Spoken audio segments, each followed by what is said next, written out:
दक्षिण का दुर्ग कहे जाने वाले कर्नाटक फतेह के लिए बीजेपी ने खास प्लान तैयार किया है। सूत्रों के मुताबिक 24 में कर्नाटक जीत के लिए बीजेपी मौजूदा 25 में से 11 सांसदों के टिकट काट सकती है। इनकी जगह आला कमान नए चेहरे को मौका देने की तैयारी कर रही है। सूत्रों की माने तो बीजेपी 70 की उम्र से ज्यादा के नेताओं को टिकट नहीं देने की बात कर रही है।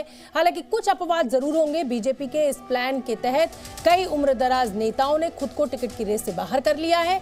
पार्टी ने यह भी तय कर दिया है कि 3 बार से अधिक जीते नेताओं की जगह नए चेहरों को मौका दिया जाए।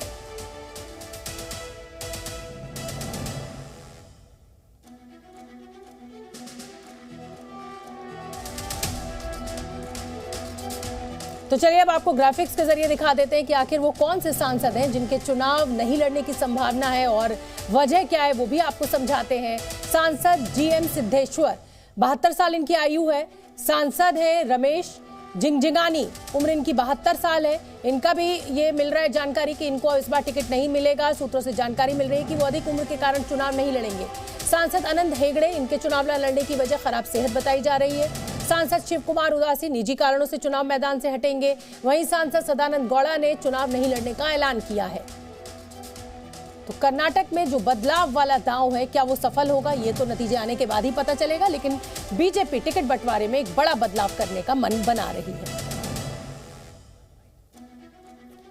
दिल्ली से जी न्यूज संवाददाता रविंद्र कुमार मेरे साथ लाइव जुड़ रहे हैं। रविंद्र, ये जो प्रयोग चाहे विधानसभा चुनाव से पहले बीजेपी ने किया हो, मंत्रियों को टिकट लड़ाकर टिकट देकर विधायक का चुनाव लड़ाना, वो सफल प्रयोग रहा। और अब अगर कर्नाटक में टिकट बंटवारे को लेकर बीजेपी एक बड़ा दांव खेलने जा रही है, तो क्या ये माना जाए कि लोकसभा चुनाव में मजबूती के साथ बीजेपी कर्नाटक में आना चाहती है वोटर के सामने, ताकि जो नुकसान विधानसभा में हुआ है वो लोकसभा में ना हो?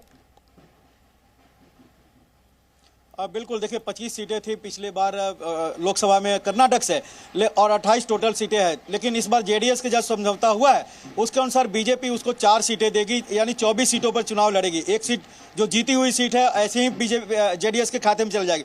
लेकिन जो 25 है उसमें 11 का आपने दिखा दिया आंकड़ा, लेकिन यह संख्या हो सकता है कि 15 तक पहुंच जाए, क्योंकि पूरे देश में जितने बीजेपी के सांसद है 303 के करीब हैं। इसमें से 60% सांसदों का टिकट कटना लगभग तय है। क्राइटेरिया अलग अलग हो सकता है, सर्वे हो, 70 साल की उम्र है, 3 बार के जो ज़्यादा हो चुके हैं या 2 बार से ज़्यादा हैं, 3 बार के जो लोकसभा सांसद हैं उनको टिकट नहीं दिया जाएगा। कई क्राइटेरिया बनाया गया है। लेकिन कर्नाटक में यह प्रयोग इसलिए भी किया जा रहा है कि विधानसभा चुनाव में जिस तरह से हार हुई है उसमें विधायकों के खिलाफ नाराजगी भी एक कारण रहा है। तो एंटी इनकम्बेंसी सांसदों के खिलाफ हो लोकल स्तर पर, उसे काटकर अगर नए उम्मीदवार को दिया जाए, युवाओं को दिया जाए, तो बीजेपी का बेहतर प्रदर्शन हो सकता है, क्योंकि कांग्रेस की वहां सरकार है कर्नाटक में। और इसलिए जितने नाम ले रहे हैं, एक तो 70 साल से लगभग उम्र हो गई है और कुछ ने अनिच्छा जताई है, कुछ स्वास्थ्य कारणों से, कोई पारिवारिक कारणों से चुनाव नहीं लड़ना चाहता। तो पार्टी के सामने एक सुनहरा मौका है कर्नाटक में उदाहरण सेट करने का कि टोटल 25 में से 11 को टिकट काटकर नए लोगों को देकर एक एंटी इनकम्बेंसी उनके खिलाफ और कांग्रेस को बारे में भी सोचने को मजबूर कर रहे हैं कि बीजेपी का सामना वो कैसे करे जेडीएस के साथ जब चुनाव समझौता हो चुका है।